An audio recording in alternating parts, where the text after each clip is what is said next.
we're here with Deaf Noodles, Mr. Dennis. What's goody? How you guys doing? Dude, Great, having me. chinchillin'. The Yeah. Star Wars shirt, very powerful. Very I powerful. was in the mood today. The Force. I love the Force. Try to stay on the good side. of Yeah, the hell yeah. Force.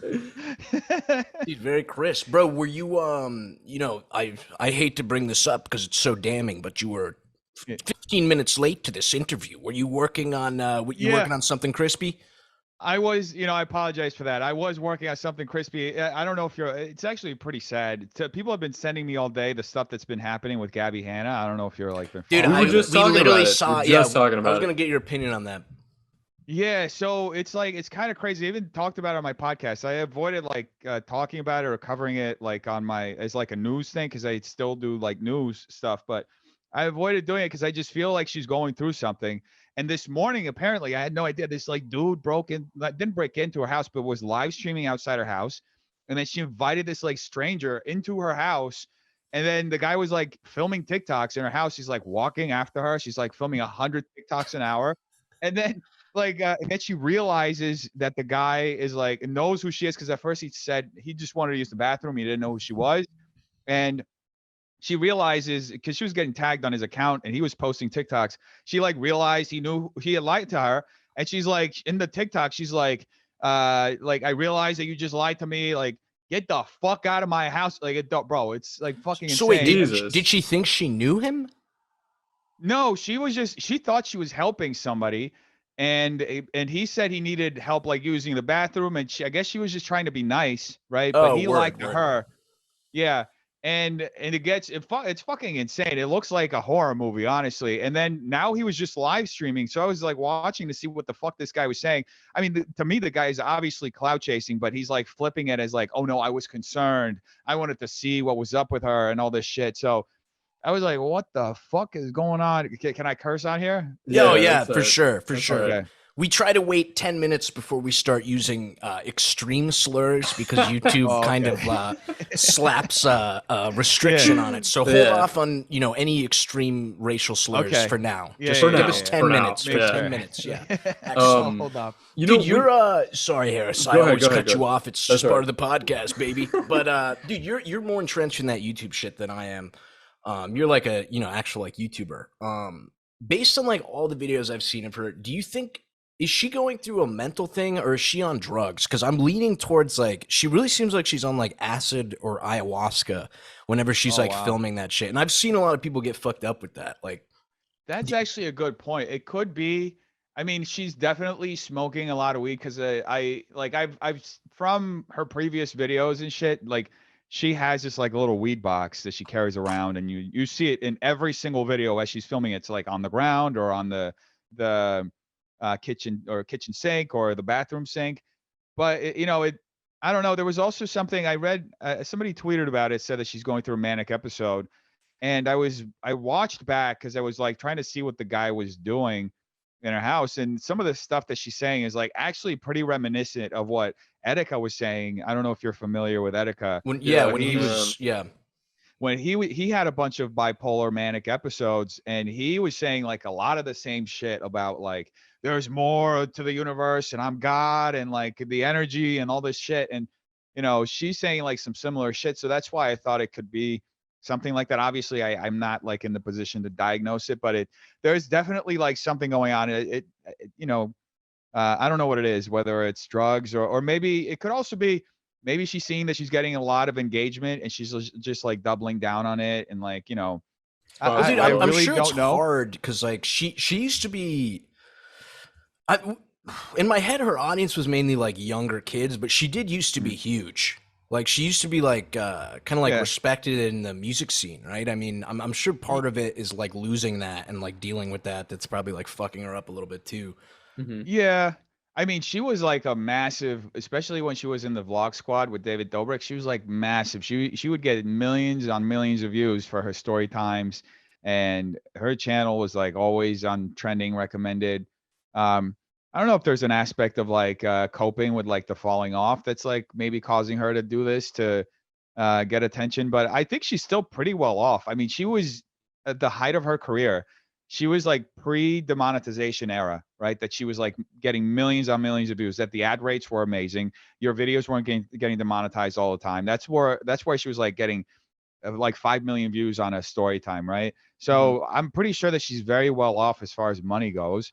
So you know, I don't really know. She still is trending on Twitter right now. She still has millions of followers and people who are paying attention to her. So maybe it's like a different aspect of it. Maybe she's not necessarily like, you know, in that in group that everybody's looking at, because there's always that in group, you know, whether it's social media or entertainment or whatever.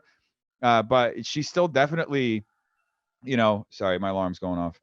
But she's still definitely like somebody that people look at. I mean, Yeah. you know, yeah, go ahead. When you joined YouTube, did you always want to go at it from this like journalistic angle, or did you kind of fall into that like as you were like trying to feel your way around like what's the good type of content? To add on to that too, is it true you started only like 2 or 3 years ago?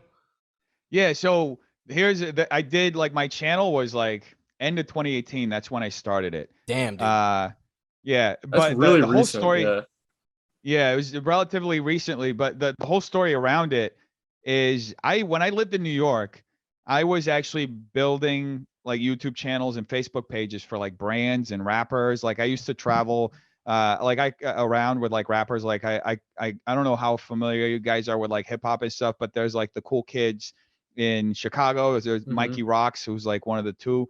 And like I crashed on his couch for a week and we just shot a bunch of music videos with, you know, back in the day, I would just do that, like shoot vlogs, tour documentaries, and all this shit with like a bunch of different, you know, rappers. And I was building, you know, their brands and helping them build shit. Eventually, I did it for like Univision and other like comedy brands. I was writing sketches and producing videos for them and stuff. And it always got to a point where it's like I'm building all this stuff for other people, but I'm not doing something for myself, right? Because along this journey, I was always doing improv and acting in like community theater, and eventually started doing stand up. And I was never building my own shit, and I knew that I had to have a social media presence for the business, right? And it just got to a point where like I think it was, and I've talked about this on my podcast, but you know, after I left Univision, I was like, I'm just going to double down and build my own like social media platforms so I can essentially use that to galvanize an audience to go and watch my shows, right?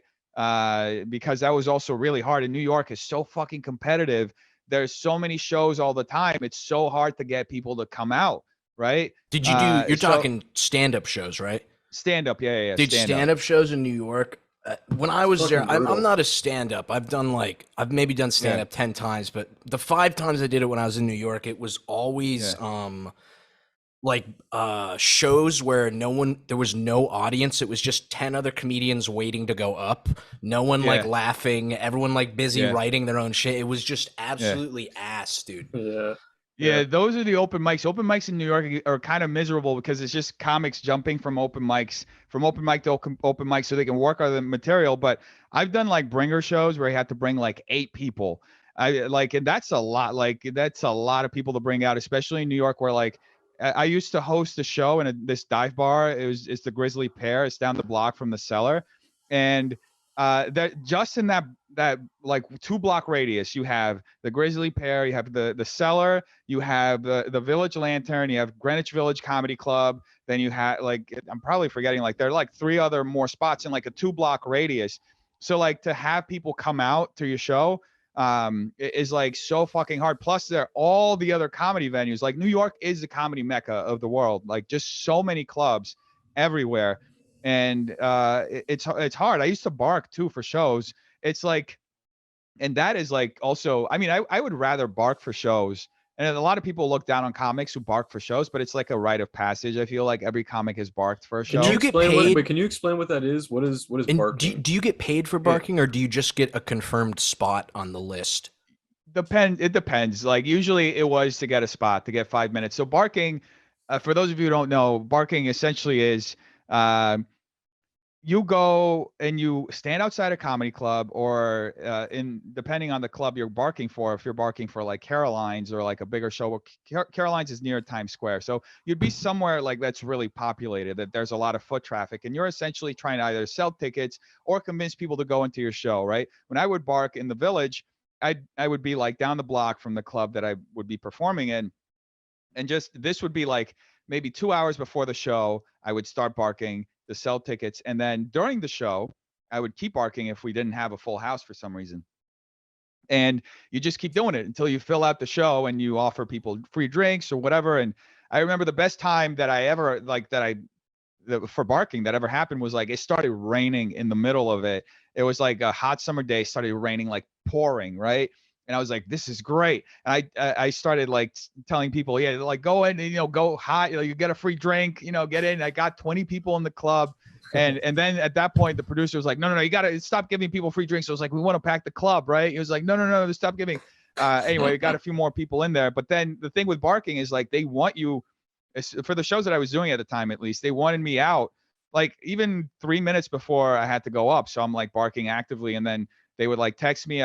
Usually when the comedian that was going before me had gone up, and then I would go and wait for them to finish their set and then do mine. And then essentially I'm done for the day, right? I earned I worked like 3 hours to essentially get 5 minutes, right?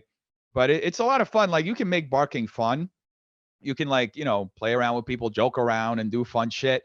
But within the comedy community too, but like a lot of people like look down on it, but I feel like it's a rite of passage. Like if you haven't gone that far to get stage time, which in New York is very competitive, to get good stage time, you haven't like earned part of your stripes, Dude, it's I like see that. I see that. Yeah. I think a lot of like comedians when they're first starting, it's like, what do you mean 5 minutes? Like in their head, they think they get to go up and do like 10 or 15 or 20. And Yeah. it's like, dude, until people like know you, like you literally do like very short ass segments for a long time. Like you usually have to do that for like years sometimes.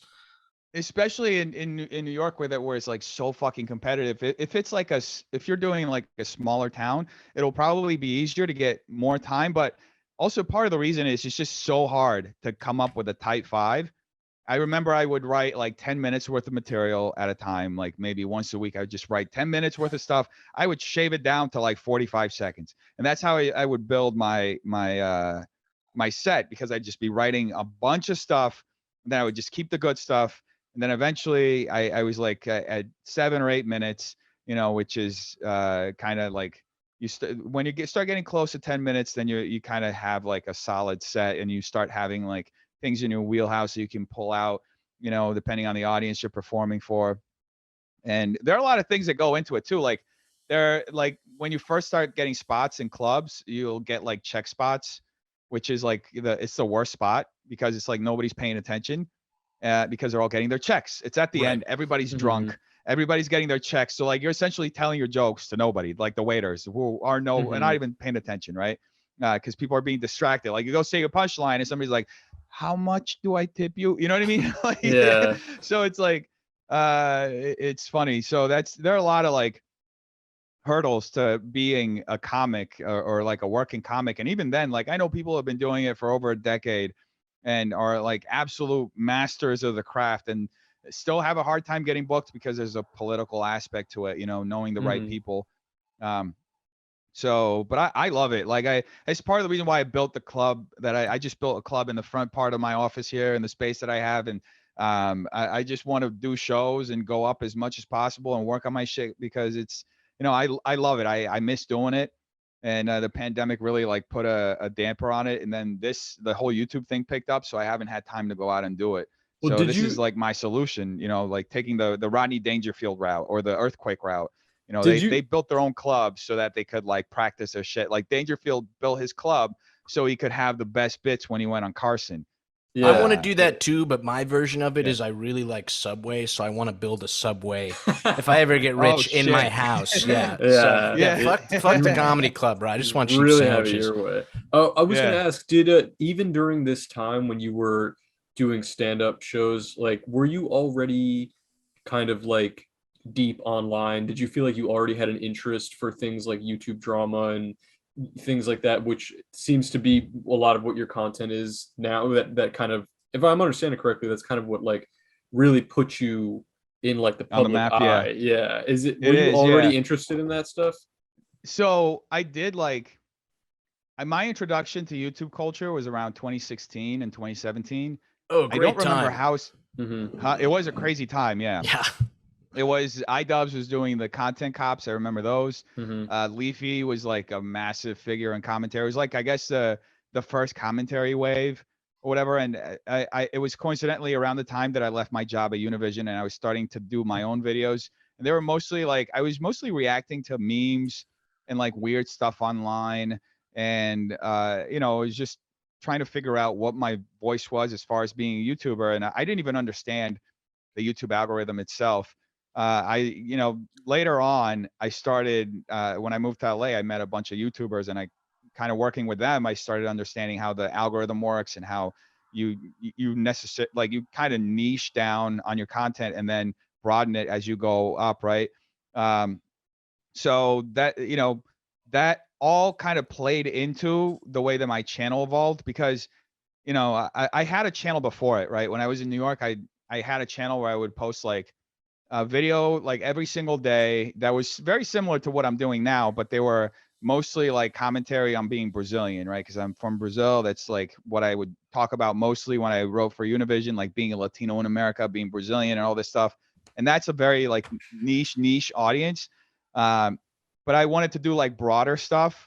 So I got this. I started this new channel end of 2018, and I just started asking my followers at the time. You know, which weren't many. I think I had like maybe 200, maybe 1,000 or something. And I asked them like, you know, like recommend some like videos you want me to react to. And they were like, oh, react to this Jollibee commercial. You guys know Jollibee? Oh Like yeah. the Oh most yeah. over dramatized melodramatic commercials. They're like, I mean, some are hilarious, some are really Bro, sad. you can't insult Jollibee, bro. That's like a slur against Filipinos. We're Yo. pro Jollibee. We're pro Jollibee I on am this pro pod, bro. Jollibee too, Okay, bro. You okay. have no idea. I love Jollibee. But the commercials went super viral for a while. Like a bunch of people were reacting to them. They had these like crazy twists, right? There's one that I remember. It was this guy talking about how he loved this girl and they were gonna get married someday. And it's like leading up, and they all like eat a Jollibee together, and that's where their love develops. And then all of a sudden they're at the wedding and she's walking down the aisle wearing a dress, and she goes up to him to kiss him, and instead she hugs him and then walks past him to the the groom that's afterwards. The guy's just the best man. You know what I mean? Nice. So it's like he got cucked, you know? Powerful. A Savage. Jollibee cucking, bro. That's like Yeah. a modern day That's great. romance, dude. That's That's great. powerful. Yeah. What, So what, oh, go ahead. yeah, go ahead. I was gonna ask, when did you feel like was there a first like banger video that you uploaded that you were like, oh shit, like I'm on to something. this is I'm doing on to numbers. something. Yeah. Yeah. So a lot of those Jollibee commercials did like well. I reacted to a video. There was this Filipino singer that I didn't even know who he was, but my followers at the time recommended that I react to him. I think it's still the most popular video on my channel, but it's this guy who sings exactly like Air Supply. And he was like a homeless guy. It was super viral because he was homeless. He was found in the middle of the street, and he sounds exactly like the lead singer of Air Supply. Wow. And it was super viral. I think that video got like 4 or 5 million views on my channel, and it always gets consistently views, and it's like not just in the Philippines or in America. It gets views all over the world. So I'll get like comments with different languages on it, and that was like a video that I don't even understand how it gets that many views. I think it and how it keeps getting views. But yeah, that whole like I kind of doubled down on this whole like exploring cultures thing because I also did it like I reacted for a while to Indian trailers. I reacted for a while to like this Thai television show was The Masked Singer. It was like huge, like super viral. Before it came to America, it was like super viral in South Korea and in Thailand.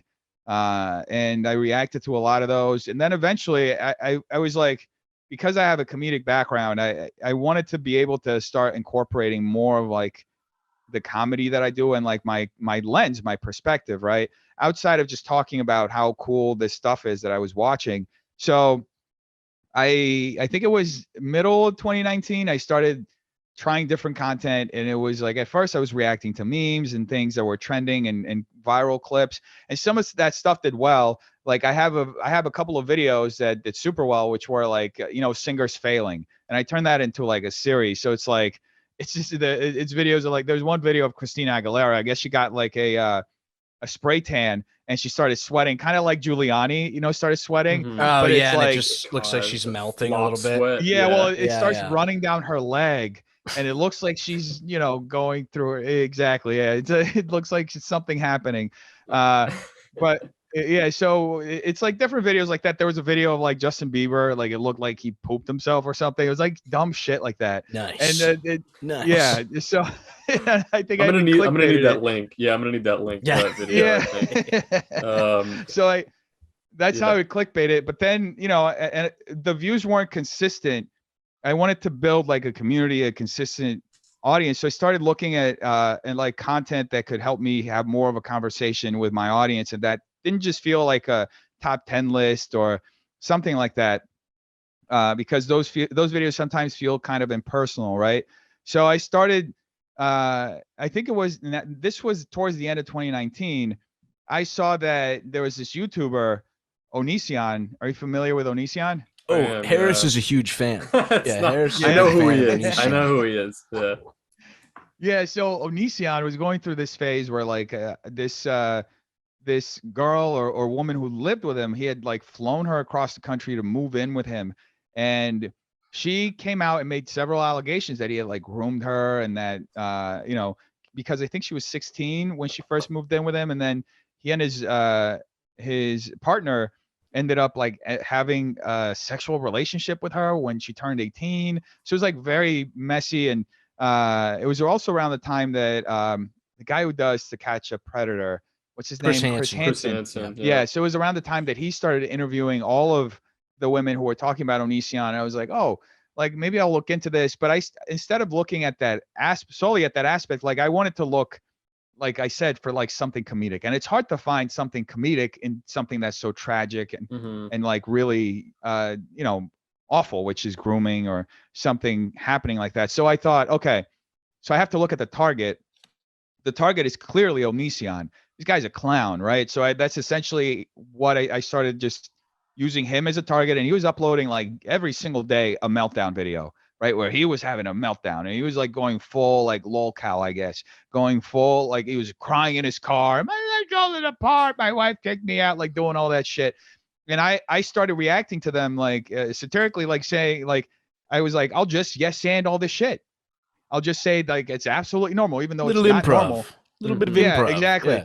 Exactly. So I just started, that's what I did. I was like, I'm going to act like this shit's absolutely normal. Like, oh yeah, this is perfectly okay to do this, I would just like say, and I say it in the calmest way possible, because it would like create a sharp contrast to it. And that started evolving into this whole thing because, and then it goes into like this whole character that I ended up creating, which it's like, it gets convoluted because a lot of people think that I used like the character as like an excuse to get away with doing bad shit, which like the bad shit they're saying that I got away with isn't like actual bad shit. What's an It's just example like, of the bad shit? And by character, you're talking about how my sweet co-host is dressed up, right? The yeah, cat it's ears and similar to the that. glasses. I It's was very similar to that. Yeah, I didn't want to Yeah. like, I didn't want to bite your style or anything, but I was trying to like I was trying to do my best cosplay of like some old school Deaf Noodles Noodles? like content. Yeah. Yeah, Dude, I was that's- worried. I thought you were gonna come in and see that and be like, "Oh, these guys are fags. I'm getting the fuck fuck out these of here." guys, dude. Yeah, I'm fucking out of here, dog." Oh, No, I God. appreciate it. There are a lot of people nowadays who are like, I miss the old Deaf Noodles. I wish you would go back. Well, But what it's is funny. the old Deaf Noodles like? Why do they say that? What's changed about you, or what do you think they say? And has also, changed what's about what are they accusing you of using the character to get away with? I So don't there know were, any like, scandals really.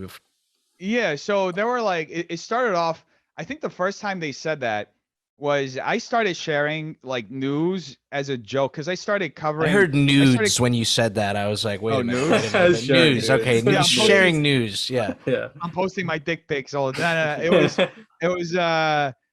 so I started seeing the whole like doing the commentary on these videos, and then there was a whole scandal with Nikocado Avocado that happened afterwards.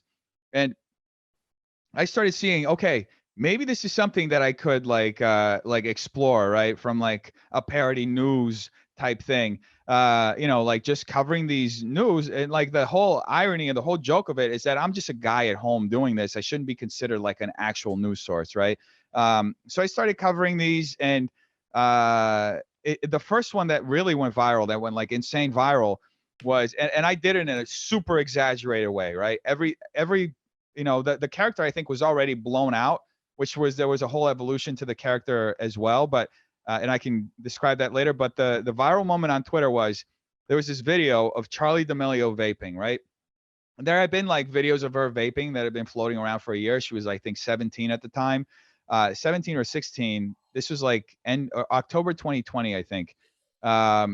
So she had there was this video of her vaping that had been going around for a day. There were other ones for months before, but this one had been going around for a day. So I grabbed this video and I put together this really like absurd, like 6 tweet thread about it. It was like the video was like, oh, this is unbelievable. I don't even remember what the caption was, because the tweet got taken down because it got mass reported.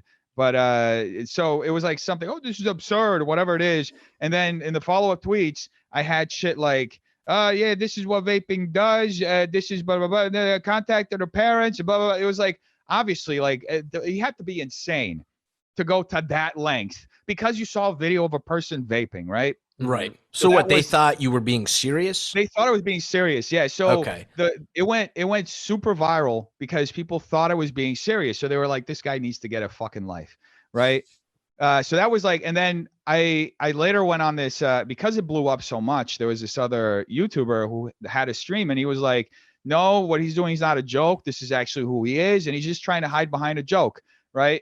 And I try to explain it at the time, and at the time I think they like accepted it, but then it just started becoming a whole thing. Like whenever there was some story that I would publish that this specific group of like YouTube commentators didn't like, or they didn't like the way that it was blown out or whatever, they would use that whole thing. Oh, he's hiding behind a joke. He's hiding behind the fact that he's doing this as a joke, and he's got to take it seriously. And they started really pushing me to be like a journalistic source, which is something that I never really wanted to be.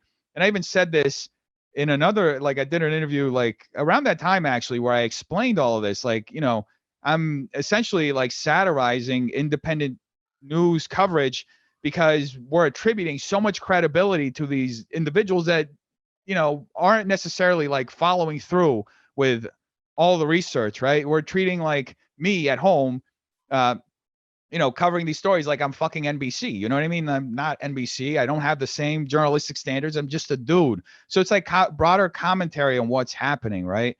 And I guess it got kind of lost in the sauce. And because I was doing so much of it so often, it was so much that was getting published, and I was tweeting 20 times a day. I was publishing a video every single day, that it took a life of its own, and people started actually considering me to be a news source, even though I was like, bro, I was wearing like cat ears. Mm-hmm. I was in a Minecraft house where like white like frames, and I was talking like fucking Gilbert Gottfried. I was yelling at the tops of my lungs. Dude, I literally said that the other way when my girlfriend and me were looking at your videos and we were researching. I was like, he literally sounds a little bit like Gilbert Gottfried. Yeah. Yeah, you can. And then all started solid impression, I feel like. Yeah, I used to do one in my stand-up too. Like I used to do him in a like library. It was like one of the last things I used to do. 3 impressions. It was Gilbert Gottfried in a library, Scooby-Doo getting pulled over for a DUI, and Elmo. I don't remember what the Elmo one was. It was like Elmo telling somebody to fuck off or whatever. Let me give you some banger material for your next stand-up set. No one's done this. Yeah. Gilbert Gottfried. Okay, we're gonna make Gilbert Gottfried gay. Yeah. There's something there. Yeah, there we go. There we go. All right. Yeah, that's powerful. That's good. Dude, yeah. I always saw you. Sorry if I interrupted mid speech, but I think to most people who would see you, it would be clear it was like almost like you were making fun of like a Keemstar types, right? Essentially, yeah. And I said that's part of what I like. Part of the inspiration for the Irrelevant News show too was like, I always thought the stuff he talked about was absolutely irrelevant, and he would just blow it up to this level of seriousness. Oh my God, somebody tweeted this out. You won't believe it. You know what I mean? Mhm. Yeah. And that's why it was called Irrelevant News. And I had a very similar intro to his because I was making fun of him essentially. Mhm. I said this in other times as well. I've always thought he was a clown, honestly. Yeah. I was kind of friendly with him for a while, so I felt bad like saying that publicly. But now it's like I always thought he was a clown. I always What, thought. what would you say to someone who brought up, because I get your point of view, like I totally Yeah. do, and I get what you're saying, but and I'm not as familiar with your older stuff, but if I go back about a month or two, who was the guy you were beefing with? Papa Gut? Yeah, yeah. Do you see how someone could find fault in how you went about that scenario? And on top of that, looking back on that scenario, is there anything you would have done differently? And also explain this scenario just because my sweet co-host, I'm not sure if he's aware. Yeah, so you're talking about was it the one where I made a the joke that pedo said he stuff, looks yeah. like a pedo? Yeah. Yeah. So yeah, to explain the whole situation. So essentially, you want me to just explain the situation or my mindset? Maybe I'll explain the situation and then my mindset Give me a afterwards. slight mindset for anyone unaware and for my So my the sweet mindset hairs. was, I mean, it goes all the way back to December. I saw a video that in December that he did reacting to this. He did commenting on this, the coverage that I did of the situation with Sniper Wolf, and I just thought he was a little dishonest in the way that he, covered the situation. What was he? Like, Did something happen, or was he just coming after her for the? Because I know she no, like he was edits her coming photos. after me. He was coming Oh, after it's coming me. after you. Oh, after me, saying that that my coverage was wrong and that Keemstar was right about the whole situation. And he hadn't talked to later I found out he hadn't talked to her. He hadn't gotten her side of the story. I talked to her. I asked her about the situation. He also tried to make it seem like the whole video that I made was just so I could virtue signal, which is not true at all. I raised a bunch of money for this for the thing. Anyway, that's all, doesn't matter. But that video, like, kind of, I was like, and then I think a couple of months later, he did another video. And he did a video reacting to the coverage that I did for this scandal with the B family. And, both of those times when he did those videos, I got a bunch of comments, like people telling me stuff and like that I should retract it or go back or whatever. And I was confused. So, with that second video that he did, I did a response, but I did a response the way that I respond. Like, I roasted the shit out of him. Like, I called him an incel. Like, the guy's married. I thought it was funny to call him an incel. Like, everybody knows that when you're, maybe it's just my sense of humor, and because I've been married and that happened to me. But when you're married, your sex life goes down the fucking drain. Right, it happens. I'm not even married, and I'm at that point, baby. No. So I thought that's why I thought it was funny that to call him an incel because he's married. Ideally, you would think that somebody who's married has a pretty decent sex life because you're with somebody. But yeah, a lot of at the end of the day, we ended up having a debate which went really off the rails, especially on my part. I usually like calm and collected, but the debate went like, I was like, I've been getting comments, and he shared something publicly that he wanted to debate me and this and that. And it was like a few days of me just getting absolutely like bombarded with comments and like, DMs that I should talk to him. And I was like, let's just fucking do it. So I got home and I kind of acted on emotion. Wasn't really my best moment online, but I'm really not a debater. Like my fucking facts don't care about your feelings, bro. Yeah, Facts exactly. don't care about your feelings. They don't care about my feelings. And I'm like, bro, my wheelhouse is telling dick jokes, bro. Whenever I have to debate someone, I'm gonna fucking lose, and I have no ego about that.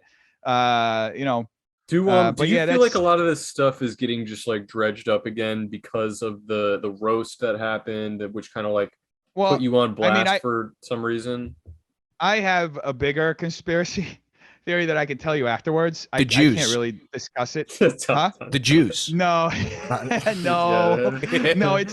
But it'll make sense. I'll tell you guys off air, but I just can't say it publicly just because it's like, there are elements to it, but I'll gladly tell you off air. Hype. There's more. I'm hype, bro. A little juicy. Yeah. There's more to this situation. Like I'll be able in a couple of years, maybe I'll be able to talk about it, but there's more to this situation than meets the eye. But yeah, that's where like my kind of rift with him started, you know, because we had this discussion that went very poorly, and it really, you know, his fans continued to like harass me for a few days, and like I kept getting DMs and like all this shit, and then I was just like, you know what, I'll take the L. Like I was kind of rude to him, so I the next day I made an apology. I apologized to him for, you know, being rude to him, calling him an This incel. was And the like, pedophile you know, thing or just the incel? no, this was before. This was the first debate Before, that we okay, had. okay. Yeah. So I apologized to him, and you know, and that didn't go well either. I started getting dunked on by everybody because it's also funny, like, you know, you leave any room for vulnerability on the internet, it's like people smell blood on the water, right? And then everybody, they're all like sharks. They want to feast on it, right? Yeah. Even So people who that's aren't like, there's definitely people who are kind of like dickheads and will hate people for no reason. But whenever there is like a feeding frenzy going on, people who Yeah. are generally like level headed will join in on Yeah, kicking they want your to ass. crusade. Like Yeah, everyone everyone wants will to jump hop in. Mhm. Yeah. Yeah. So that happened, and then over the next few months, I kind of just like ignored the situation. But he kept making like video after video after video, like 21 videos. I think over the course of like 4 months, it's pretty much 1 or 2 videos a week, right, about me. And I was like, fuck it. But then I you know, I got my Twitter back, and I was I started getting these comments of how like, oh yeah, he owned you, blah, blah. And I responded. I think the first response I was like, you know what, like, who gives a fuck? And this, like, you know, I don't even remember what the fuck it was, but it was some response to that effect. And he like immediately made a video off of that one tweet that I responded. And then I was like, oh, this is funny, dude. He's like doubling down. He's like making videos about anything I say. So the next, like, somebody said something else that was snarky towards me, and my impulse is just like, you know how you treat a heckler, right? You just go, who gives a fuck? So I just did, I kind of did the same thing, and I was like, I responded, oh, they were like, oh, I don't even remember what I said initially, but I was like, you know what? I made a mistake calling him that. I should have said that he looks like a pedo instead. And I shared a few pictures of him, and that really pissed people off. You did tag the LA police as well.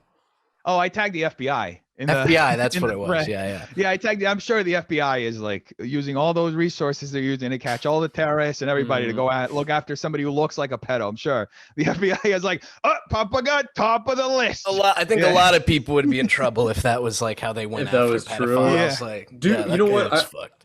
Do you feel like after some of this shit has gone down, do you have any desire to step away from like the YouTube news commentary community and just do comedy that's unrelated to this stuff? Or do you feel like you're still having a good time even when things are going kind of like topsy-turvy?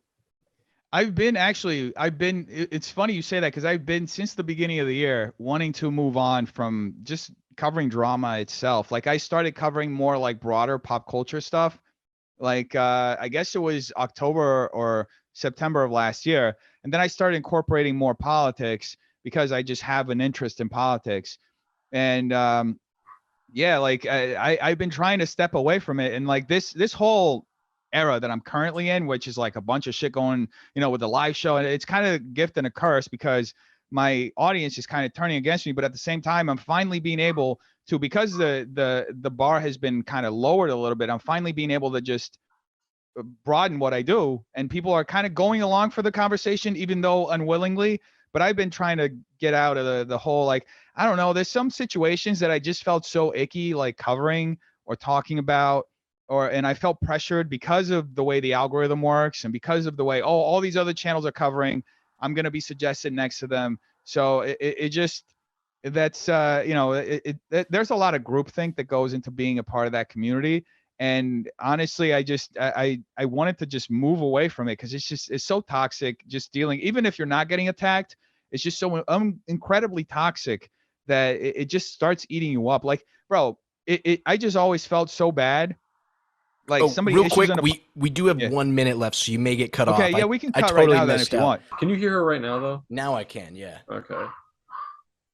Dude, a little dog barking adds a little flavor. All right. So I think it was, oh yeah, the apology thing. So I always felt so awful reacting, or like having, because, you know, once you're in that drama commentary thing, like, people have the expectation for you to go in and go hard on everybody you're covering, right? Right. That's part of the game, right?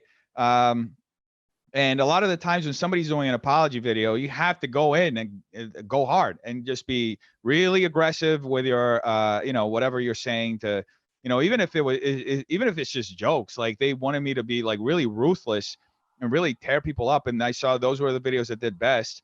But, I always felt bad because it's like somebody who's trying to apologize, who's trying to, kind of like, even if they our in Tana Mojo's situation, for example, she like issued a really awful apology video in the middle of 2020 because some of her friends said that she had these like microaggressions and like racist microaggressions, and they felt like they never treated them right because they were black, and it was like this whole thing. And you could tell just how stressed she was from her apology, and like she was like reading off a prompter and doing all this shit, and like I don't know. I putting myself in their shoes. It's just like a really ruthless aspect of commentary and media on YouTube. That there's a whole market of people who just react, and even when somebody's like essentially trying to reconcile their problems or trying to ask for forgiveness, you're there like destroying them. Essentially, it just feels a little like kicking them while they're down. Yeah, yeah, essentially, yeah. Dude, so how would you describe? Sorry to interrupt. How would you describe your commentary? Because earlier you said it was all jokes, right? Yeah. But there is an aspect to it where you are reporting the news, right? Or not? Not really. There is an aspect of it, but a lot of the news that I was reporting, a lot of the times was like irrelevant news. Like news. Yeah. Right. It'd be like there were, and that's one thing that I started seeing too, like causing some confusion. Because I remember the first time that people like got a little like, there was this trans influencer in LA who got beat up on Hollywood Boulevard, just a few blocks away from where I'm at. I remember this video. They took her purse. Yeah. So she was like, she was looking for an Uber, and she and her friend got beat up like really bad. And it was really awful. And I covered it because I thought it was fucked up. And I was like, okay, well, now I have this news page. I could cover something like this and bring awareness to it. Right.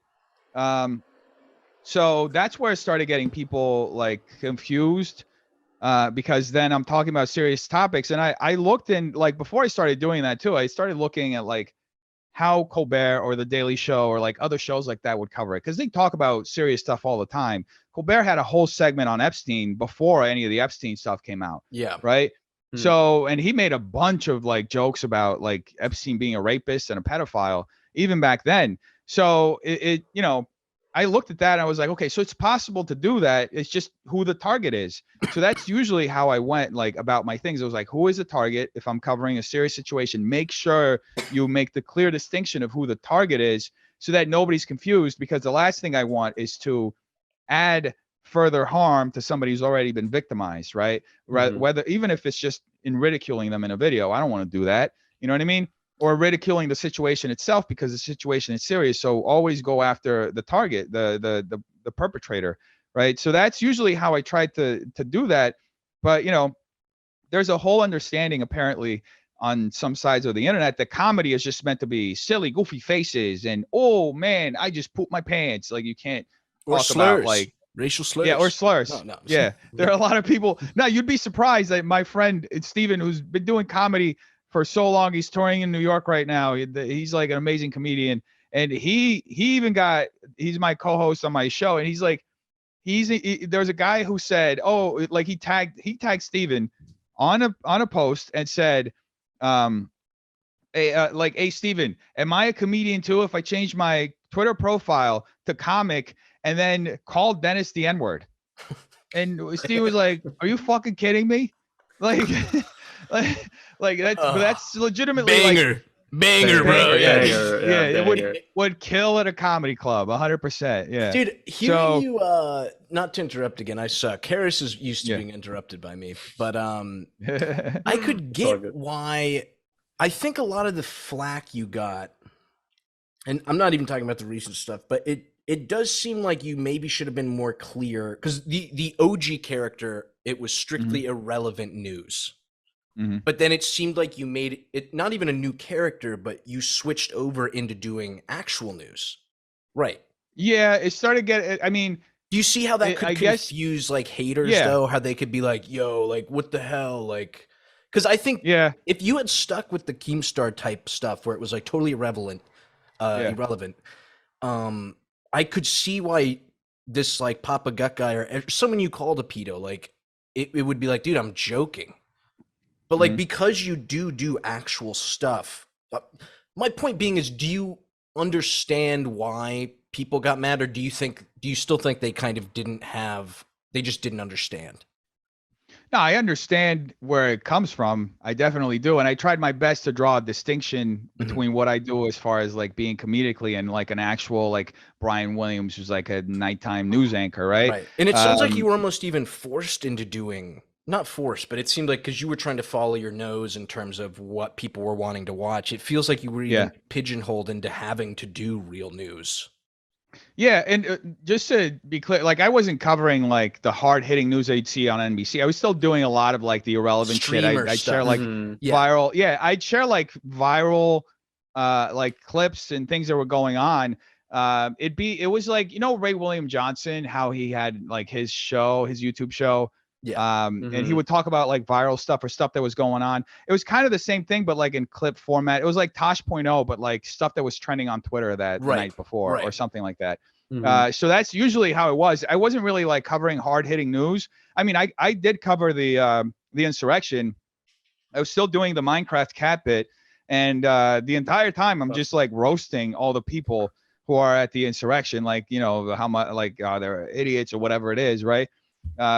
What is the insurrection? January 6th? Yeah, January 6th. Yeah, it's January 6th. Yeah. Mario. Let's go. Mamma mia. Okie dokie. Yeah. Oh, for real? They were really there? Oh, wow. By the way, FBI, if you're listening, I'm totally kidding. Totally kidding. This is not real, but look at the cat ears. Yes. That's not real. There we go. It's not real. I actually wanted to ask you, this is a little bit of a like separate thing, but I wanted to ask you, just like, I had some questions just objectively about the roast battle that happened like a few days ago. Baby. Me too. Something I was curious about, I was hearing, but never it didn't sound like I heard it from you. I just saw it on Twitter or something, that there was supposed to be a lot of other YouTubers there, right? Like other content creators, or is that not true? Well, I think it's not true. Challenged people to come, right? I challenged a bunch of people before. There was one person, because I did a Twitter space maybe 2 weeks before or a week before or something, and I did a Twitter space for 6 hours. One of the people who joined, you did a 6 hour like, Twitter space. A 6 hour, I was on there for 6 Good hours, bro. God, man. Yeah. How much Red Bull did that did you have to tear? Bro, it was funny because when I joined it was like Sunday. I just walked my dogs. I took my pre-workout and I was like, all right, I'm gonna do this for 30 minutes before I go and start doing the gym stuff. And then like all of a sudden it's like 4 hours later. I'm like, what the fuck am I doing? Oh my God. Yeah. We've been there. We've all been there. Yeah. To get back to the so there was one person, for example, in the Twitter space who said, oh no, I'm going. And I even offered her. I responded to her in a DM. I said, hey, you know, if you want to come, I'll pay for your tickets to fly over. I'll pay for your 2 nights here. Essentially, you're kind of barking. You're kind of barking, but like digitally. You see that? Yeah, like, essentially. Bro, I'm gonna start bringing people in. Yeah, get in here, baby. Yeah, I'm gonna start posting Def Noodles hate if you're gonna put me up in a fucking hotel for 2 days, bro. I'm gonna be your biggest fucking hater on Twitter. I even tweeted at this YouTuber who was like talking mad shit and then made a 3-minute video coping, saying he couldn't come. I was like, bro, I'm offering you a vacation, a paid vacation, 3 days in Hollywood. You're going to be like at the heart of everything. You're going to be able to walk around. You just have to show up for a show for an hour. Like, bro. But yeah, none of them agreed to it. So I ended up changing the format, and I announced a lineup, I think the week, like the Monday of, and it was all comics, you know, from LA. And I even opened, I said, like, just in case somebody does want to sign up, I opened a list, and I said, anybody can sign up, and I'll do a lottery. And 2 of the people who in the lottery will be selected to go up and be a part of the roast. And people signed up, and it was just comics again. So it ended up just being comics, you know, from LA. And I wanted to get YouTubers out. I think this time it seems like there's going to be a few YouTubers out. A few other people who do commentary on the internet are going to come out. I've been talking to some of them in DMs. You're talking about for Roast Battle 2. This is round 2. Roast Battle right? 2, yeah, which happens next week. Next You Friday. know what? I am glad. I'm not friends with you. I don't know anything about you, but I'm glad that you are doing a second one. Because I think a lot of people, if they went through like kind of what you went through and all the hate and shit, I would have been like, Thrown in the towel. deuces. Yeah, I'm fucking done with this shit, bro. But dude, you talked about TanaCon earlier. I have to make some unfavorable comparisons. I must. Yeah. I have a feeling, and again, I don't know you at all, but I think you have some similar mindsets that I do. How long between when you came up with Roast Battle 1 and before it went on was there? Was it less than a week? Or was it about a week? No, it was way more. So just to give you context on the space that I'm in right now, it took me 8 months to get to this. So have you had that planned for those 8 months, the Roast Battle? So I'll tell you what the plan was, to build a club. The idea for the show came a little later. So this is funny because this goes all the way back to actually 2019. So in 2019, I was talking to the owners of the stand, and we were like partnering in this movie. I had financing for a movie that we were going to develop together. And in the middle of this conversation, I was like, bro, you guys have the best club in New York. If you had one in LA with the culture that you guys have, you would absolutely kill. And they were like, yeah, I mean, they said like, we would love to do it. The thing is, we just got our new place in Union Square. We spent a bunch of money, so we can't really do it right now. It's not really financially smart for us to do that right now. They said, why don't you look at this other club that's for sale, the club in LA? And I was like, that club, because I performed there already. I don't know if I'm going to buy it or whatever. So, a few years down the line, it was like middle of last year, I started seeing that everything was opening back up. I started seeing how little time I had to do stand up, because I started going out and working on material again. And it was like, bro, it was like I was sleeping an hour a night, and it was just not not reasonable. I couldn't live like sleeping an hour a night, So I thought, okay, what if I build out a place where I have the studio to do all the videos I got to do, and then I have the club at the front. And then I was like, oh shit, they told me about this club I could buy. So I looked into it. I almost bought the club. I got the financing for it. It's like a pretty big club, got the financing for it and everything. And then last minute, they like ghosted me. And my accountant thinks that they were just trying to get, they think that my accountant thinks they were just trying to get like an offer, or maybe people sometimes change their minds. They're like, oh no, they can't let it go. Whatever it was, they ghosted me. So that kind of pissed me off. And I was like, okay, now I'm really going to go and open my own spot. So I'm like a UCB guy. I used to work at UCB at the Franklin Theater, and I was like, that theater is so cool. There's this plaque in the theater that says all the comedians who perform there. It's like a historic comedy theater. Even Ronald Reagan performed there. I was like, bro, Ronald Reagan performed in this stage. It's like fucking wild, right? Anyway, I looked at the theater. I was like, I'm going to buy that theater, or like see if I can rent it out or something. So I looked it up. I don't know if they're doing anything with it, but I couldn't find the owner or couldn't find any information on it, on how to get it. Then I started looking at spots. So I found this spot that was just like a couple of miles away, or maybe a mile and a half away from where I'm at. And the spot was perfect. They like literally had the club already at the front. They had all these places to build studios and offices.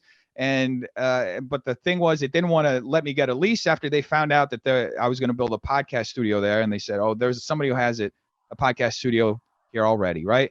And this is like February or March. So I kept looking, and I eventually found this place, which is like in a part of Sunset that's like a little more rundown, right? Because of like the rustic. I guess rustic, yeah. You would say, it's like in between like the really glitzy area of Beverly Hills and like the other part that's a WeHo that's like really like super, It's just for some reason the pandemic hit this part really hard, and like a lot of the shops closed. In fact, the shop, the store that I have, or the place that I have, used to be like a historic amp store. It was the Mesa Boogie, right? And people to this day walk by, they're like, "Oh shit, it's the Mesa Boogie. You got amps?" No, it's the comedy club now. Sorry, brother. So this was like, so I started trying to get. I started looking at getting this around March, right? This place. And it took about a month and a half with all the background checks and everything that they did, and getting the insurance and everything. So I think around May. It was mid-May or early May. We signed the lease. I moved in June, and immediately first thing I did was like repaint the whole place. Nothing had been done to it since the 70s. So it was like decrepit, falling apart. So I did it like a slight renovation to everything, and then already started planning on how to set up the rooms. I set up the podcast studio. Then in July, started looking at setting up the wall, and that was like a whole thing. Everybody was trying to scam me for building this like little wall, right? Like there were dudes asking me for $15,000 to build a fucking wall. I'm like, you think I was born yesterday? Like, what the fuck is your problem? Anyway, eventually I found somebody to build a wall at like a reasonable price, and we started building it. And then we started doing the media build out and all this other shit. And in the middle of all of this, after I moved into the spot, which was in June, around that time, and it's coincidentally around the time that I filed a lawsuit against a certain somebody. For those who don't know, I'm suing Keemstar for defamation. So coincidentally, I moved into the spot, filed the lawsuit, and a whole bunch of stuff starts bubbling. People start taking everything I'm saying way more seriously than usual. Things start blowing up and becoming essentially like huge shit storms. Everything I say is like magnified by 1,000 times. And anyway, in the middle of all of this, I'm like, there's a lot of hate that's happening around me.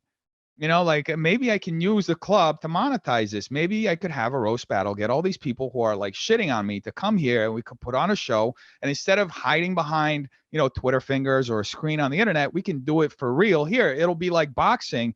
I think it was also like the whole idea of the influencer boxing thing. Cause I had just gotten tickets to go to one fight, and I think I was looking at the Jake Paul fight too. And I was like, yeah, I think I'm going to do this. Cause it's like another side of this, like, machismo, like, oh yeah, I'm going to tear you down type shit that boxing has, but it's like words. And I was like, we can build this out. So the idea for it was like, I guess early June or mid June. That's when I had the idea. And I guess the first show was August 19th. And I started like, I had to renovate the whole space, build everything out. And we built the wall. We started building the wall 3 or 4 weeks before the show. And then it was the thing that really was like, that I'm still trying to figure out, was the media build out, which is, I wanted to have 2 cameras. Now I'm looking at setting up a 3rd camera, but I was essentially going to cover it like television, right? Have a switcher and have like all the mics and everything mic'd, and cover it with as many angles as possible. But the thing was that, we spent like 2.5 weeks trying to figure out why none of the cameras we plugged in were showing up. It's the exact same setup we have here, same cameras, and only one of the cameras was showing up. It was the one all the way in the back, the one that we ended up using for the broadcast, which is 100 feet away, and it goes against everything that even the people at Black Magic were telling me. The Black Magic is the company that produces the switcher. It's the Atom Mini that I'm using. And they were like, well, your camera is too far away. I was like, well, the camera that's 100 feet away, we get the signal on the switcher. The one that's 50 feet away, we don't get the signal. Like, what make it make sense? And their suggestion was just to buy more equipment. And I was like, oh, fuck that. I got to make this work. Of course, dude. Yeah. Yeah.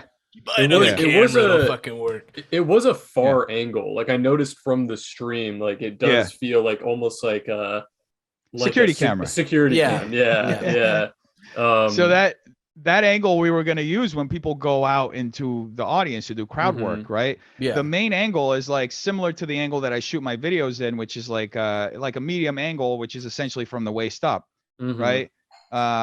So that's the angle that we were planning on using. Unfortunately, it just didn't work. We couldn't get the camera up. In fact, up until the back camera, that looks like a security camera, was working the day before. I did a test. Everything was fine. The mics were fine. The back camera was working. I was like, okay, if anything, I'll just run the show with that camera.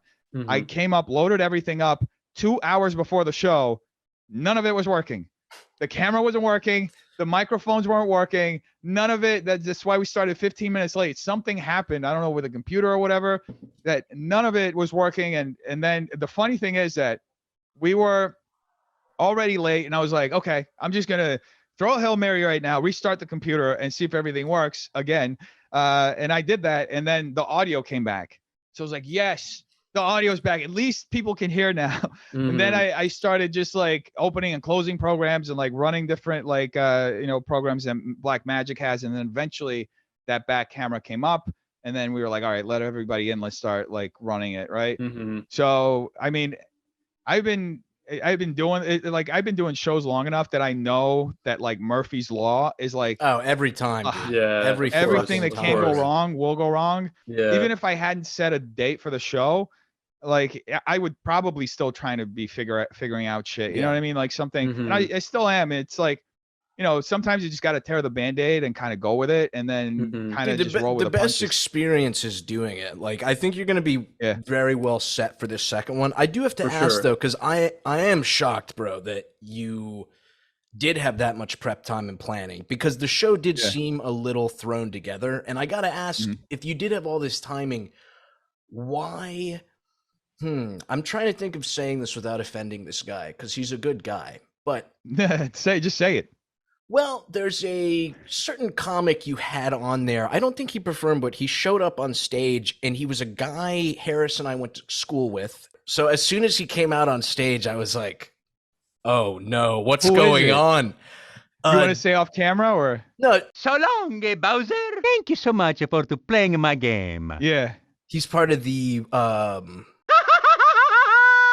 Game over. Hello. Here we go. Okay, that explains Yeah. it. But did you not do a lot of planning in terms of who was going to show up? Because if you did have a few months to plan, I would assume you would have pulled connects and tried to get kind of like Yeah. a little Well, bigger the people people there. that we booked we had the lineup set up, and we announced it on Monday, the Monday before the show. Mhm. But I do know a lot of comics that I mean, I have a friend of mine who performs at the Laugh Factory every week, and he's touring. He's like in Nevada. He was like, I'd love to go and perform, but I'm in Nevada for the Too next short like 2 weeks. notice. Yeah. Yeah. Yeah. So I spoke to him like a week and a half before the show.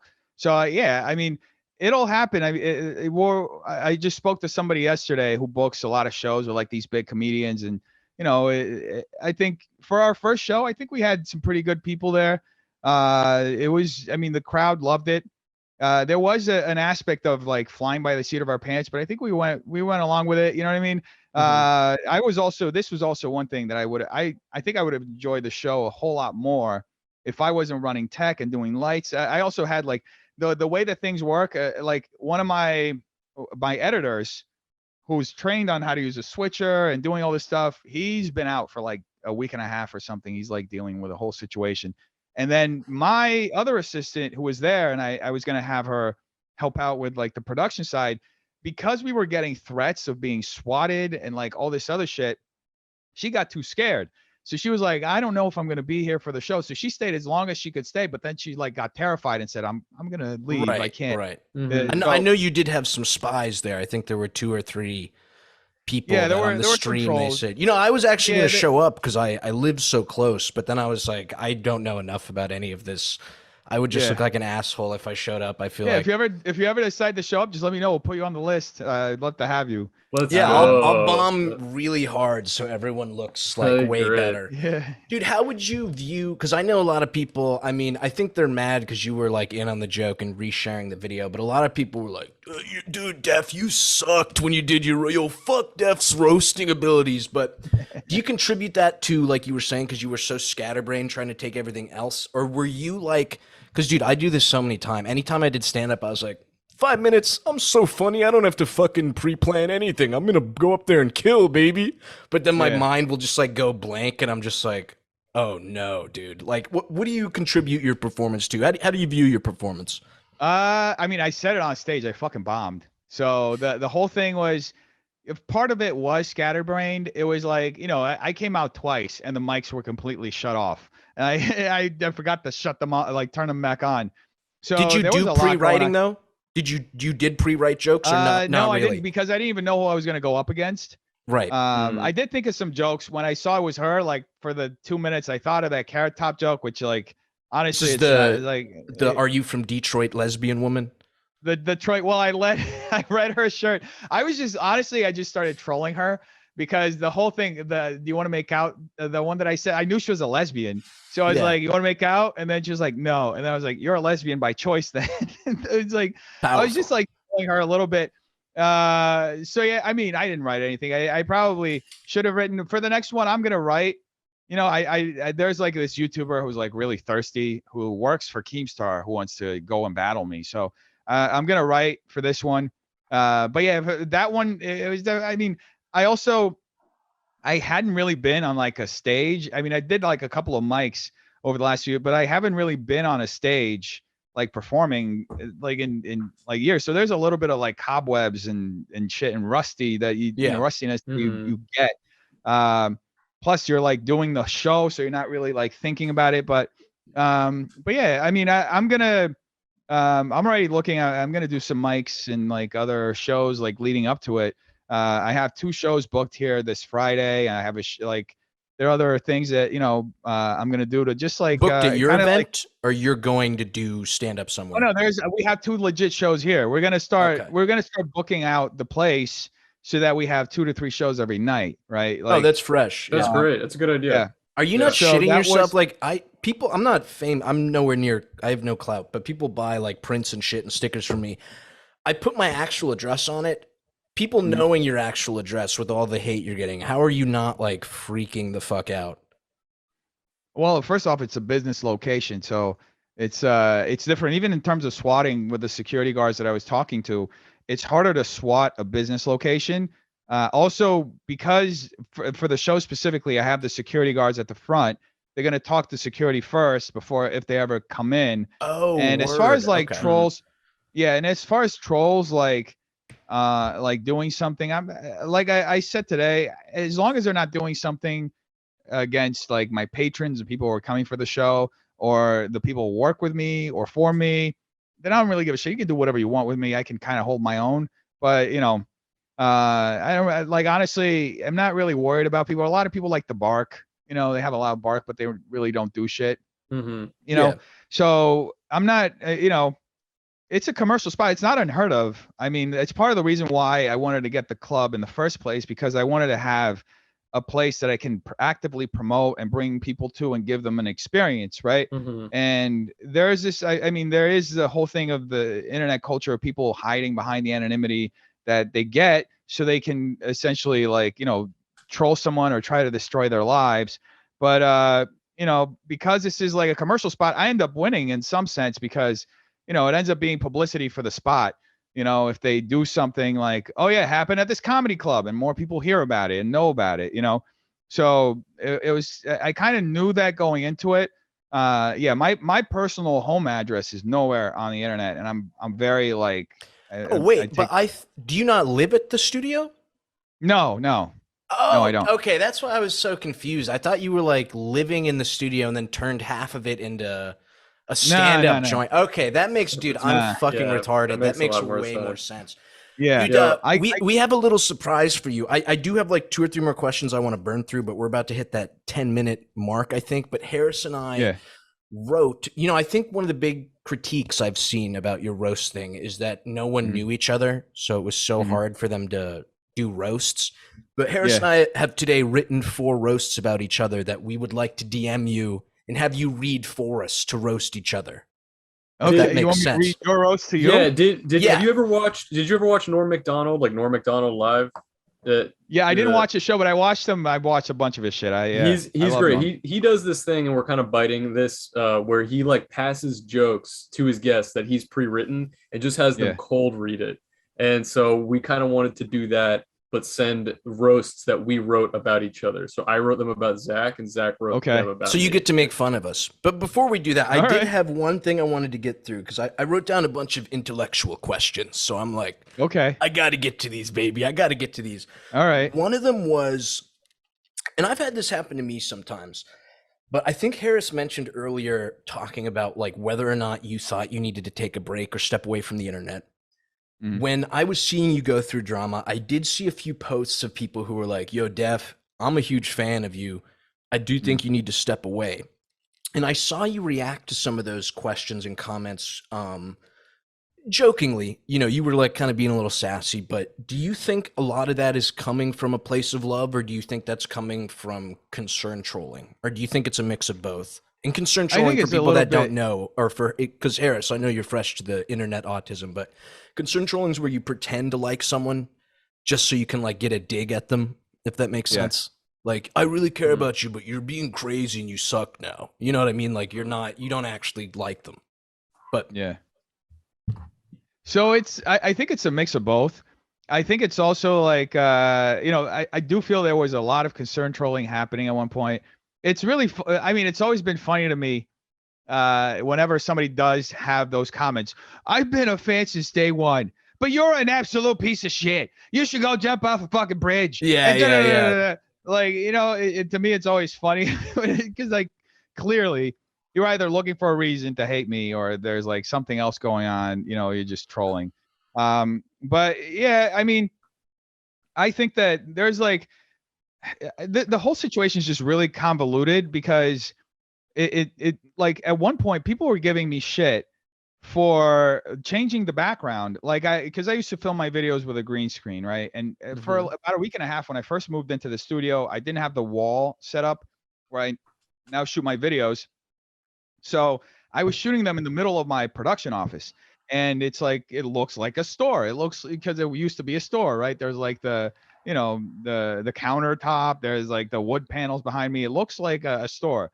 And a lot of people were that was like a huge controversy within my community because people were like, and they just would not let it go.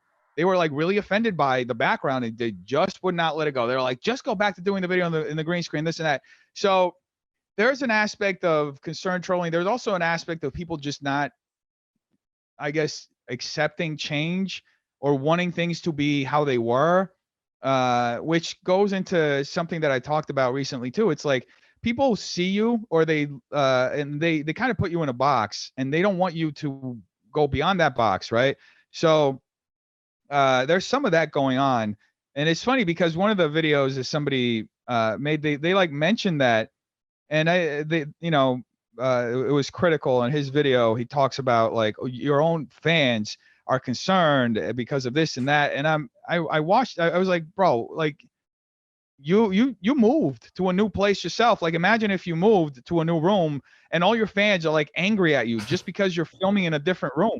Mhm. Like it's people change, they evolve, and like the content wasn't gonna get shot like that whole time. Like I started shooting in front of a green screen because when I first started the channel, like I was too poor to, and my apartment was like the size of like a bathroom. Like it was so Yeah. small, like Mhm. I couldn't shoot a video in there, right? So I just threw a green screen behind me so that I could put myself anywhere.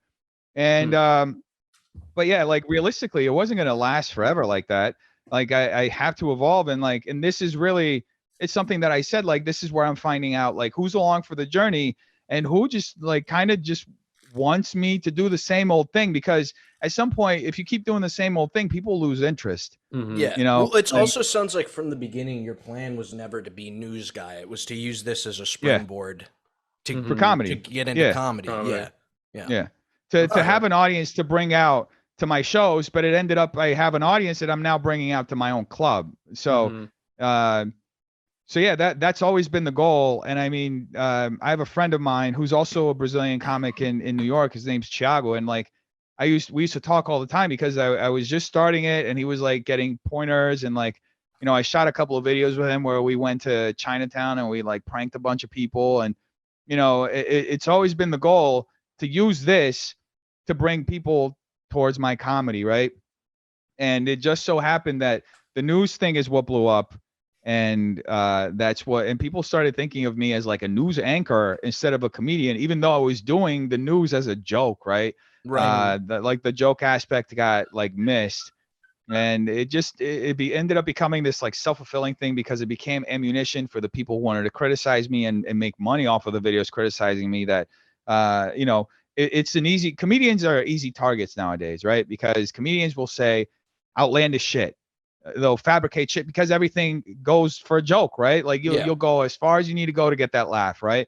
So it's really easy to shit on a comedian because you're literally talking reckless, and in a place where like you talk reckless and you get canceled on Twitter, that's why comedians are constantly getting fucking canceled all the time for everything because it's, you know, we're not made to walk on eggshells, really. Right. Yeah. We just crush them. Mhm. I concur. I concur.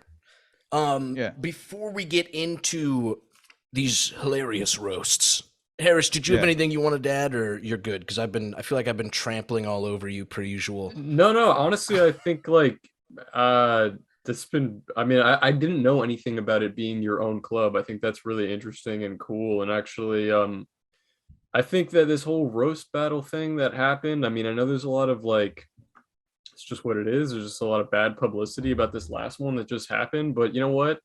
I think it's like a really good stepping stone, and maybe it doesn't even feel like that right now. But it sounds like you have an optimistic viewpoint about it anyway. I think like the second one, you'll sidestep a lot of maybe like the mistakes that happened the first time around, and I think it's cool, man. I think it's cool what you're doing. Bro, yeah. Yeah. I gotta admit, I Appreciate that. went into this Mhm. talk thinking like, and again, I didn't even really know you before this, but it was like, you know what, maybe this guy might need to step away, not because he's going crazy, but just because like the hate is too strong. But you do seem like you know what's going on.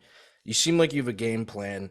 And yeah, it's cool to hear you're gonna keep fucking doing this shit, bro. I mean, you obviously bought the studio, so you kind of have to. But No, again, but that's I would have great. been like, "Fuck, dude, I'm fucking out of here. Like, I'm gonna Yeah. fucking become a I chef or I something." think I think there probably is merit to just like not to necessarily tune out what people are saying right now. But I think probably it is the right move to just step away from the internet and just focus on, you have something really that a lot of people wish they had right now, and having the studio space and the desire to like bring other comedians into like on a stage that you own is very fucking cool. And if I were you, if I were in that position, I would be like, fuck it, fuck all this like YouTube drama shit, and I would lean into that a lot harder, because I think that's real world and that's cool, and that's going to attract a lot of attention in a very positive way if you Oh, yeah. stick with it. Yeah. Oh yeah. Yeah.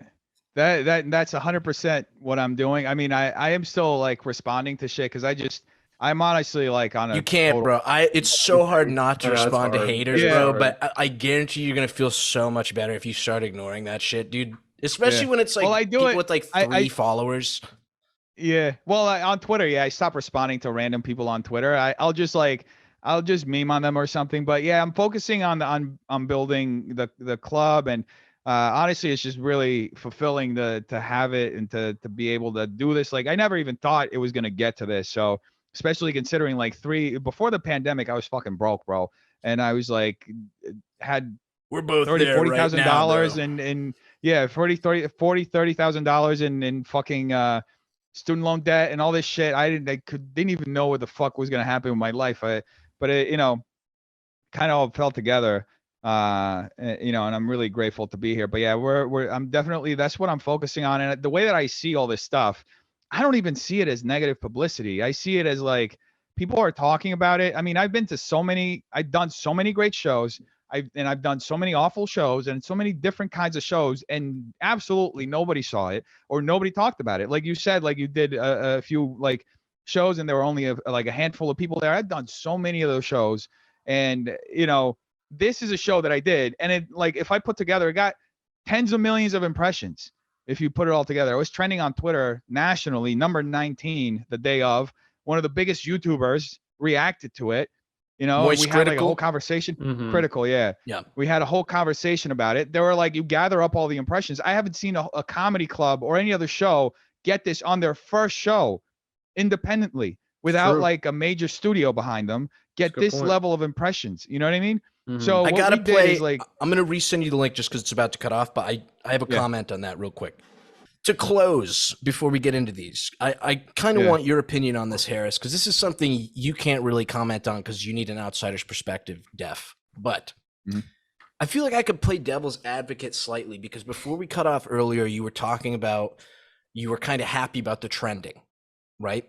yeah, I get that, because I think no publicity is bad, or what's the saying?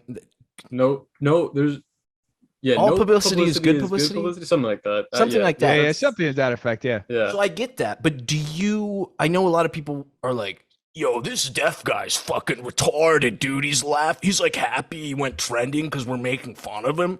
Like, I think those types of people might not realize that they are helping you in a way, Like the trending thing helps your thing, and I'm sure you're gonna get even more people coming to your event now, even if they're just like, "Yo, what is this?" But yeah, I don't know. Do you are you're just like pro? You're happy that it was trending, even if it was something negative, or do you think it wasn't Twitter, trending because of? Do you think it was trending positively? Oh, I know it was all negativity. I know. I read the tweets. I know people. But the thing is, though, I mean, just I'm on Twitter a lot, so most of the times when you're trending on Twitter, it's nothing good. You know what I mean? First off, it's like very rarely is it like, unless you're like a K-pop band or like you're Ariana Grande, new album coming out, whatever it is, you're not going to be trending for something good. But I see it as like, from an advertising perspective, it's impressions. It's people that are learning about my brand, even if negatively, which ironically too, it's like, if you look at how advertising works, the reason why a lot of political ads slant negatively is because people remember negativity more than they do positivity. So in some sense, I'm creating some kind of lasting memory in people's heads, even though it's negative. And I mean, people got angry when Gatorade changed to G, right? They'll be angry at stuff all the time. Fuck Gatorade, dude. I'm still pissed. Fuck Gatorade. I'm still pissed, bro. Yeah. So I mean, it happens, bro. And I think it's just like, from a marketing standpoint, I got so many impressions. I got so many people to, watch the clips from my show. There's a story behind the show now. Now people are going to go into the second show with a certain set of expectations, and either we meet them or we don't, there's a whole story. There's a narrative that's being told. And even Moist Critical, and his like response to my like apology which was an ironic apology, was like, I was making fun of apology videos and like the whole situation with it. But he says that he's looking forward to watching the second one. I got a massive YouTuber who said he's going to be here in LA. He'd love to go. He'd love to come and watch it, not be a part of the roast, but just watch it. So there is like, there is an element, it brings an element of interest. People want to, I mean, at the end of the day, people want to watch a shit show. They love watching the shit show. A lot of people hate watch shit. There's a reason why Barnum and Bailey was like a huge thing, because he had a freak show. Like, people like watching that. And there's also like an aspect of, right now they're seeing us take L's, and eventually they're going to see us win, and they're going to go along for that story. And, like 5 years down the line, when we've been doing this for 5 years, when we ramp it up to being weekly, people are going to look back and they're going to see, wow, these were humble beginnings. Look at how far they came. Or they'll be like, sometimes, when you pick up something like in the middle, like, you ever do this? I used to do this with shows a lot. I've never been the kind of person who watches a show every week. I end up catching up to it like at the very end, when it's about to end. It's what happened with Breaking Bad. It was like the last 4 episodes. I was like, I have to catch up. So I watched the last 4 episodes with everyone, right? And you watch the show from beginning to end, like you kind of binge it, and you see how like the pilot was like shot on a shoestring budget. They were like saving money here and there, it sucked. And then by the 4th season, they did an entire episode about a fly. Yeah, and it's a multi-million-dollar set. You know what I mean? So it's with everything like that, right? So it's cool to see I personally always love to see the progression of shows, even with The Office. Like, when you watch The Office, Michael Scott got a whole bunch of upgrades from season 1 to season 2. Yeah, he really did, dude. He was also bald for season 1. Yeah, he was. Yeah, he got so many upgrades. He probably got lipo. I don't know. He looks totally different. You totally fucked up not making a. Well, I guess you couldn't have predicted people would react to this first roast battle, but I survived the Deaf Noodles roast battle T-shirt. That would have been banging, bro. That would have been banging, dude. I think you got some. Yeah, I think you can whip that up for this second one, bro. You'll make a couple hundy, bro. That's a good move. Great. All right, Harris, do you want to start with your roast? Yeah, sure. So Def, we're gonna DM you on Twitter. Is that cool? You have your phone handy? All right. I'm gonna copy. I'm gonna send them one by one. So I think we'll swap. So I'll send the first one, and then Zach will send you. And one. We don't know what each other have written, so these could be brutal. These could be filled with slurs. No one knows. Filled with slurs.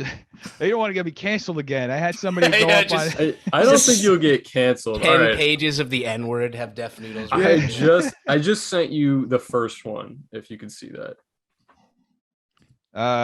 Okay, here we go. Okay, go. Hey Zach, still looking for a podcast sponsor? Maybe consider McDonald's to go with that golden arch looking ass hairline. Yo, all right, I see how this is. Yeah, Yo, before okay. this, you were like, I hope yours weren't mean. Mine weren't mean. Fuck you, bro. Dude, that was good. That's good. Okay, That's okay. good. All right, I got one. That's it. All right, boom. This is funny, bro. Beetle Moses. Wouldn't a more appropriate name be Beetle? My people killed Jesus. Okay, that's good. That's pretty good. Yeah. All right, I'm gonna send you another one. I think yours You was a ready? little more Okay. hard hitting, but yeah. Okay, that's all right. Here, I got a good one. Did you hear Zach was cast in a new Mario Brothers movie? Oh, my mistake. I misinterpreted a tweet that called him a fat. Called me a what? You want me to say it? It's like Say it, Say it. say Say it, it. It's say it. fine. It's fine. Yeah, say it. Go ahead. I mean, I'm part Italian. I'm Italian, So- bro. It's You'll all be good. fine. You're fine. Okay. What, you want me to say it? Yeah, I'll bleep it. I'll bleep it so you don't get Say the canceled. whole thing from the top. Say the whole thing. Oh shit, bro. You're gonna fucking get people to murder me now, bro. Nah, you're good. Nah, man. dude, you're good, You're you're good. You're good. Okay. I'm good to say. No, I'm not gonna say it, dude. Oh, come on. I It's don't not wanna- that bad. That's Let not me. even Is that it bad. a fat? Boing? Was that the No, term? No, I'll no. spell it out. I'll spell it out for you. Oh, it's not even It's- that. It's not even like a curse word. It's What not is it? even a What is curse it? word. G You're gonna make- O O M B A H. Goomba? Yeah. Dude, that's not. No, that's not even considered a bad word. That's That's not like a bad word. That's Italian for like buddy, I think.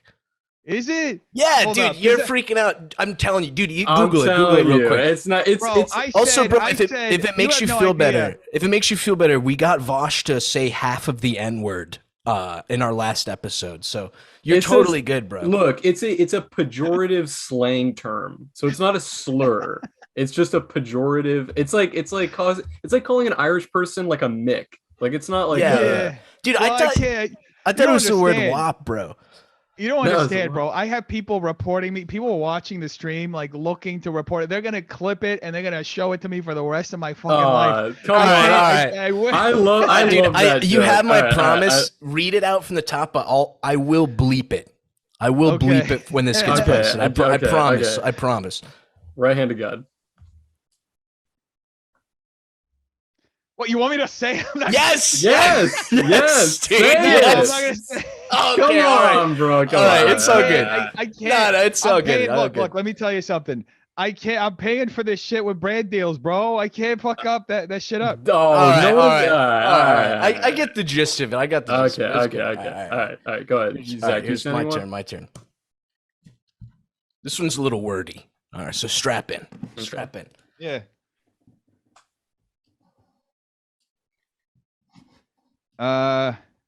I feel like you guys are just baiting me to say slurs, bro. No, dude, I swear to God, no. I swear. That was a concept originally. That was a concept originally. That was a concept. Yeah, it was a concept to like sneak him in. I thought it'd be funny. Yeah, I mean it's funny in studio. Okay, I'm just looking up the word, bro. I'm looking up words now. Oh no, no, You this guys- isn't. You That's guys are fucked up, man. this You is guys the are people funny. that Good, made good. Spirited Away. It's not a slur. It's not a Okay. slur. So Studio Ghibli recently decided they're no longer making animated movies. Beetle Moses was hardest hit by this news, as he will no longer be able to reference actually successful creators in his comics. That's pretty savage. That's Reference good. man. That's good. Reference Reference man. man. All right, All right. all right. I got a good Hit I got a me. good one here. Actually, I think this is a good follow-up to that one. Okay. Okay, ready? Okay. The friendship It's- instantly is ended I- after this. it's a Good little wordy. episode. It's a little wordy as well, but Shockingly, YOLO Swag Studios lost 100 followers after tweeting a picture of his bare ass. You really do that? Yeah. That's funny, bro. Maybe since his followers are accustomed to his art, it would have been better to post a picture of literal dog shit. Holy shit, dude.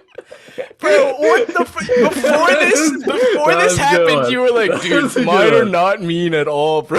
That is fucking banger. That's banger mode. If you posted that on Twitter, I guarantee you'd get like 2K likes of people really? who hate me. all right, 100%, maybe. bro. Okay, maybe. All right, we got 2 more each, I think. Yeah, I got one Okay. more. All right. Go ahead, Zach. All right. You coming in with the Jewish jokes? That's all Israel, right. I the can only- take. I can take it. Good. Israel. The only thing that is real about that place is a lot of Jews live there. Yeah, that was all right. That was all right. It had nothing to do with you That was either, a dude. good one. Yeah.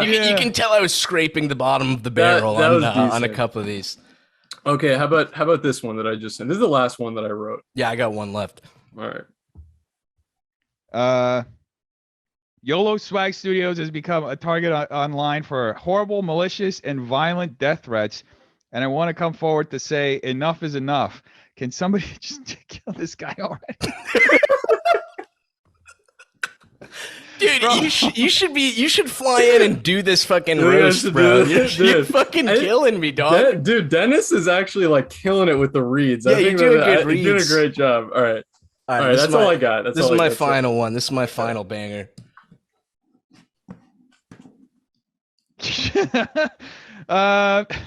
What's you're just like stating facts now. Is that really what it is, or what's the deal with airplane food? Harris, you're gay.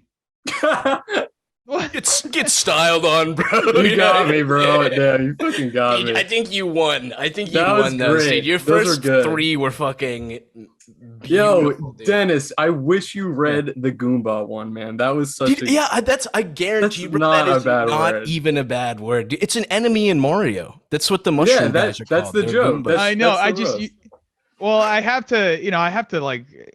I get what I you have to you gotta really be protect the careful. brand. You gotta I protect know, the I brand. get Well, it's it. not I even know, like I my know. brand. I feel like my brand is already like going in a direction where like, but it's still like, I still have to be like so careful because No, I know. people have been coordinating, like messaging my sponsors, even my management, because I have other business ventures that I'm building right now, and my management was like, "You got to cool off, you got to relax," because I'm partnering with one of them to build it out. So I just, it's just like I'm pretty sure that if I said that, like, bro, I had a whole thing that I said. I said this word. I I don't called even some wanna guy say. the N word, and the black community No, was yo. I said this word in a video. I'm boy. DMing it to you guys. It's not a bad word. I just don't want to say it. Am I gonna be You can shocked? Let me see. Dude, I'll- Harris and I talk about this on an episode, but I had What no is it? idea that became a slur. What is Yeah. You know what you call perhaps a upstanding Romanian woman or Romanian gentleman? that travels around. That Mm. the stereotype is a person who is like traveling around without. And if someone a screws traveling- you over, they'll say, "Yo, he totally I DM'd it to you. raped me." Okay, Yeah, yeah. okay. It's Yeah. the name of a musical. Yes, correct. Okay. Yeah. Okay. So yeah, is that a bad word? I Dude, yeah. said it. I said it like I said it where I said that I was that, and Mhm. people got so offended. It was like it was days, and I actually ended up having I like went back and removed it from the video. I said, okay, guys, I removed it from the video. So I just have to be like very careful because, especially now, people are looking for anything that they can get, so they can Mhm. DM my sponsors and just try to paint the most negative, worst picture, even if we're doing something in jest. And it's not necessarily a bad word, but if it Mhm. even has a moderate pejorative connotation, people will say, look, he, even as an Yeah. Italian, Bad like guy. I don't even I feel get it. comfortable saying that, like my mom's Italian, Yeah. Dude, I get it. I here's get a it. You here's did a a great little job. You did a tasty great job. tidbit for you, but this is like the G word you just sent us. And I'm going to say the Yeah. slur. I'm going to say Yeah. it, but people are now mad at the word Eskimo. Apparently, that is Really? hyper. Dude, Yeah, you're not allowed to say that. literally, dude. And it's like, what the fuck are you talking about? Like, Eskimos are fresh. You hear that Yeah. word, you think of like a guy in like a comfy ass fucking penguin suit, and he's just like chilling. Like, I don't see how Yeah. that's negative at all, dude. Yeah. I'm gonna edit it so yeah. you say that term though, just so you know. Dan. Yeah, okay. Editing it. I had no idea it was like that. I It's know, I didn't it's crazy either, though. dude. We have a lot of discussions about like because one of my co-hosts, he's black, and he talks a lot about What? like huh? What? No, I'm totally kidding. Yeah. So he talks a lot Sort of. about like This the is the guy N-word who's and, like, the whose whole thing of buddies. You were telling him he's buddies with the guy we talked about earlier. yeah. Okay. Oh, okay. Got it. Yeah. So we've had a lot of discussions about words like, so I'm just like, a lot of the times I think like the N-word has an actual like history of being used in a harmful way to essentially separate a group of people, right? from the rest of the population. I'm just thinking like how do we get to a point where we're applying that to every single word that's used to used to describe people, essentially, not necessarily in a pejorative way. You know what I mean? Like, I never thought Eskimo was like a pejorative word. He said it. No. He said it. Yeah. Yeah. I'm fucked now. They're getting crazy about that, bro. Because like you were talking about Italians earlier, but now you can't say retarded because Italian people get offended. You know what I mean? Yeah. But you can't. You really can't say that word specifically. You can't say it. I mean, I got banned on Twitch because a gay comedian said the F word. Oh, right. Is that a permaban? I wanted to ask, or just a week? It's 7 days. 7 days. Okay. All right, Dude, I was pleasantly so surprised. Too, like, I went and saw Nick Mullen 4 days ago, performing in California, and he was saying retarded every other like third word, and I was just like, ballsy, very ballsy, especially in front of a California audience. But they were going ham, bro. It was crazy. Mm-hmm. It's cool, like when it work when when you're doing it performatively, it works. But like on the internet, it takes a whole new like scope, right? Yeah.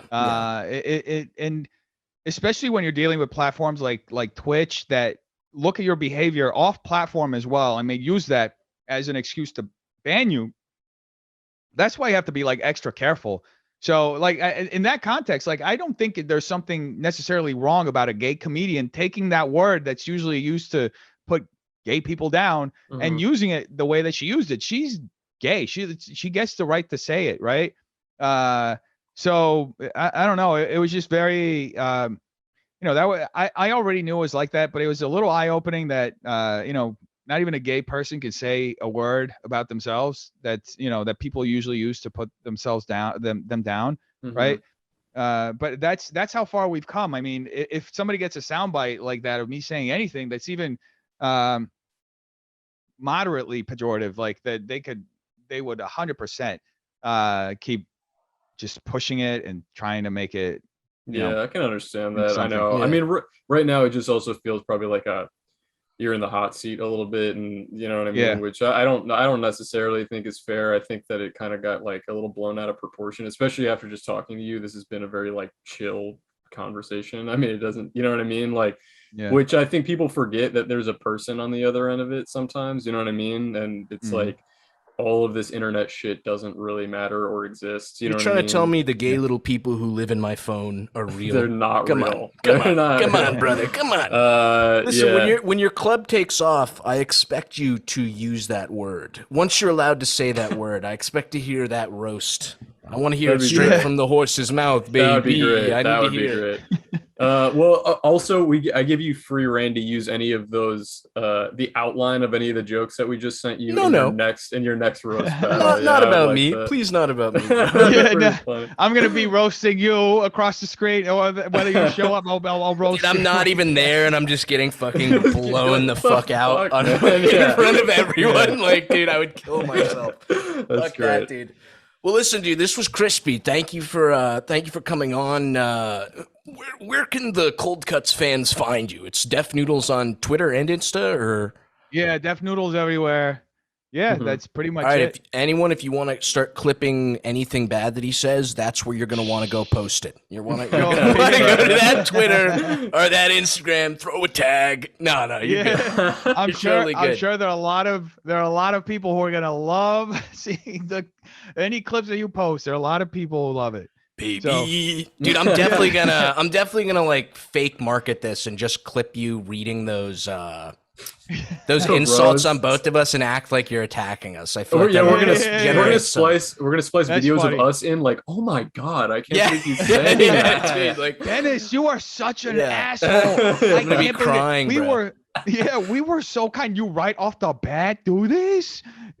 Dude, I mean, some of those were pretty brutal, Harris. Mister, they're not that bad, dude. No, dude, they were good. They were good. It's all in good humor, yeah. Well, listen, bro, I'm about to hit close, but dude, I wish you best of luck. I'm actually going. When is the second one? The second roast battle? Second of next month. September 2nd. Yeah. Oh, it's coming up, coming in hot. Okay, I'm gonna try to show up. I'll be the man on the ground, reporting live. It'll be powerful. Dennis, you're gonna get right back on Twitch like a week later, and they're gonna sweep you right back off, man. I have a plan. I have a plan. Yeah. I don't want to give it away, but I have a plan on. I have to have a contingency plan. So. Yeah. Oh, I'm I, excited. I'm excited. Yeah. Well, listen, Crisp. man. Yeah, thank you so much for coming on, man. It's been great. Yeah, and best of Thank luck you with so much. part 2, baby. I appreciate it. Thank you, fellas. All right, man. We'll be in touch. Excellent.